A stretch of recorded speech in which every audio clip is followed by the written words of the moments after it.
Mystery Monday number 9. The Case of the Thieving Welder. Michael Strawn dropped himself warily into one of the scratched and creaky chairs at the squad room lunch table. He was alone, so he sat for a moment waiting for his energy supply to catch up with him. Slowly and very carefully he sat out the separate contents of his lunch bag in front of him. Has it come to this? He thought to himself as he peeked under a flap of the wax-papered wrapper. Don't tell me that looking for surprises in my lunch has become the high point of my day, he said out loud to himself. Has it really come to this? He unwrapped the sandwich and tossed the wax paper into the general direction of the wastebasket. Hey, peanut butter and banana. Maybe life isn't so terrible after all. His tired face lit up. It was his favorite, especially when the peanut butter was spread so thick it glued his tongue to the roof of his mouth. Strawn leaned back in his chair, carefully, however. The chairs in the squad room had long since been given up responsibility for anyone of adult weight. He stretched back to the shelf behind him to reach a shiny portable radio. The sounds of the Grateful Dead had finally worn through to his consciousness. He flicked the FM switch, terminating their noise. Immediately, the sounds of the Bruch Violin Concerto changed the character of the whole room. Unbelievable, Strawn whispered. Bruch, peanut butter, and solitude. And I'm going to eat with both elbows on the table, too. He paused. Maybe it has come to this, he added, louder this time. The door behind him burst open with great force. Sarge! It was Detective Kamsick. Sarge, I've been looking all over for you. Kamsick had been Strawn's partner for 2 weeks last year. He was reassigned when Strawn went to the squad leader and requested an immediate transfer to vehicle maintenance. The message had been clearly received. Congratulations, Kamsick. Now you found me. It just goes to prove that you should never underestimate the power of coincidence. It's lunchtime, and I am here in the lunchroom. Strawn picked up half of the peanut butter sandwich. And don't call me Sarge. So here you can kind of sense the sarcasm in his voice. Sort of that's the kind of nuance that I want you to kind of start picking up. He doesn't like him, and you can kind of tell when he says things like, "Oh, what a coincidence! You found me in the lunchroom at lunchtime." He's not really a fan of this guy. So we go on, and Kamsick says, "Yeah, I found you, Sarge. Figured you might be having lunch." Kamsick was not noted for speed. "We got a citizen out there. She's claiming robbery. So that's you." Kamsick reached over to the radio and resurrected the Grateful Dead, turning up the volume. "Kamsick?" Strawn had squeezed the sandwich so that a dollop of peanut butter now rested on his knee. "Kamsick, do you know what the ancient Siamese did to people who interrupted a meal?" Kamsick looked confused. "Huh?" Never mind. Strawn reached over to the radio again. "If I may," he said, and he restored the brush, readjusting the volume. "Can it wait? This robbery?" "Dunno," Kamsick shook his head. "I think she's something of a VIP. The captain was sure falling over himself." "Okay, show her in. For goodness sake, find a clean chair first." As Kamsick left, Strawn carefully lifted the peanut butter from his trousers with his index finger and licked it. He was sitting there like that, with his finger in his mouth, when Kamsick returned with the robbery victim. She was elegant, tall, graceful.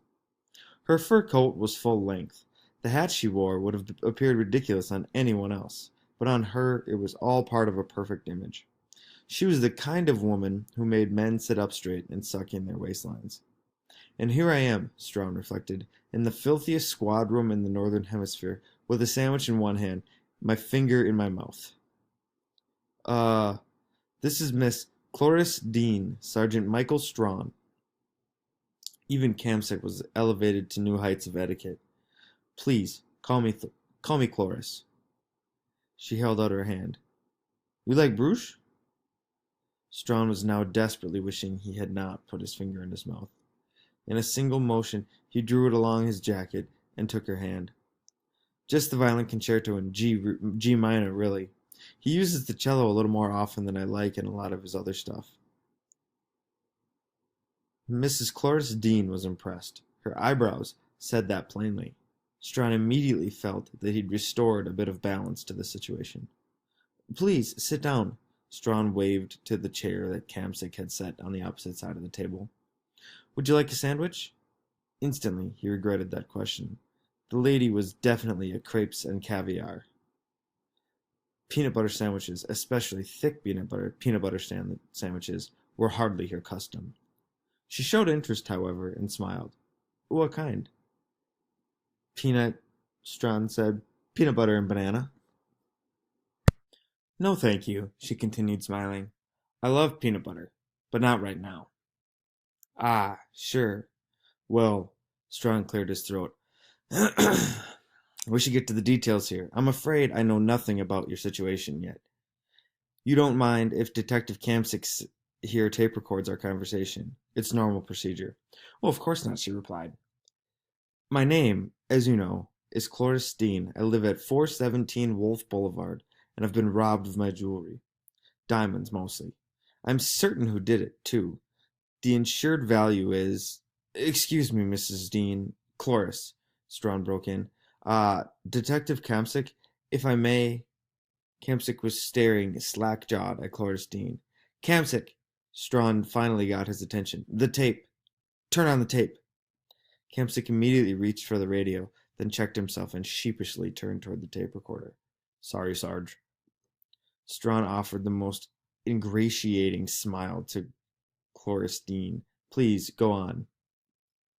She took a breath and waited for Kamsic to discover that he had pushed the rewind button instead of record. Then she began again.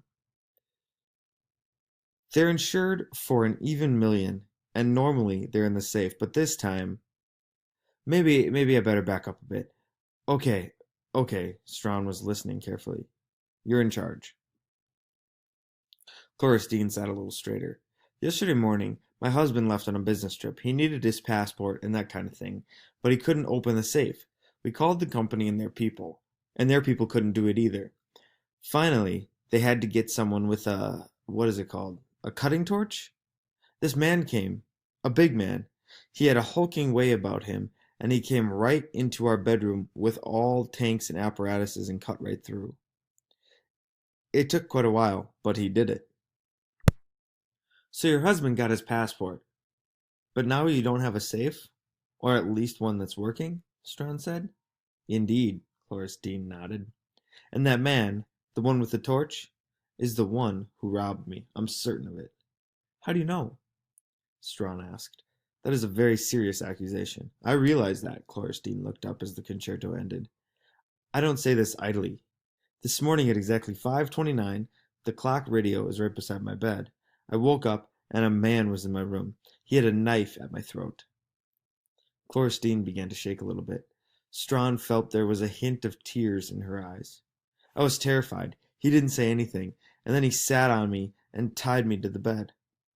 All this time he did not say a word. Oh God, I was so scared. She was crying now, not sobbing, but controlled, her cheeks dripping tears. And then he simply took my diamonds out of the safe and some cash. It was all right there, and left. How did he knew he did? It was Kamsic. He was eating Strawn's sandwich. How do you know? He paused the mouthful deeper into one cheek. He pushed the mouthful deeper into one cheek. How did you know it was the welder? Did you see his face? Strawn was aghast. Cloris Dean simply wiped her tears, unaffected by Kamsic's social skills. He had a mask, one of those ones with eye holes, like a terrorist. But he was big, hulking, the same body shape as the welder. It was him. Strawn reached back and turned off the radio. With part of his mind, he had heard the radio host say, Hindemith, and that he felt would be as bad as the Grateful Dead.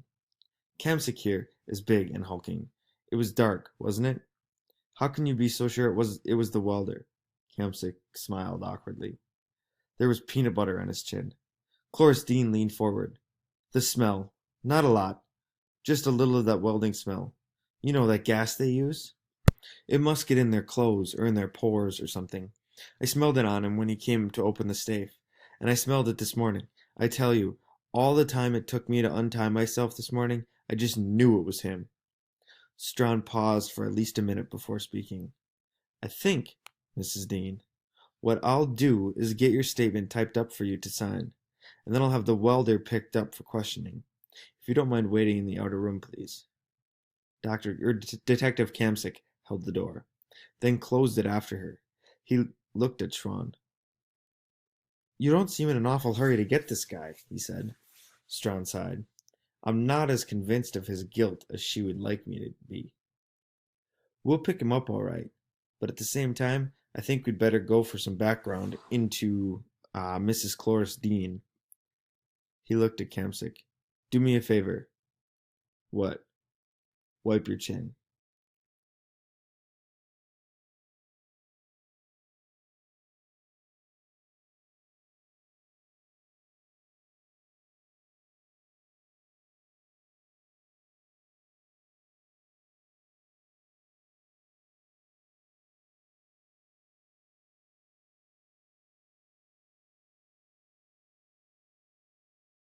And here is your solution.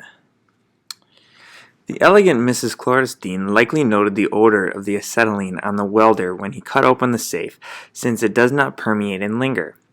Michael Strawn is willing to acknowledge that someone with intelligence and a sharp sense of smell would certainly be able to recognize the smell and make the connection. However, he was made uneasy by the fact that Cloris Dean, who so readily recognized the acetylene, was apparently unable to detect that the sandwich he offered was peanut butter and banana, despite the fact that she was interested.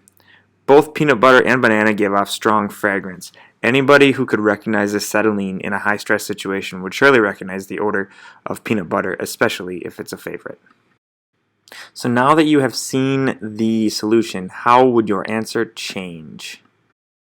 And last but certainly not least, our learning scale. Where would you rate your ability to draw inferences in the text? Would you put yourself at a 4, a 3, a 2, or a 1?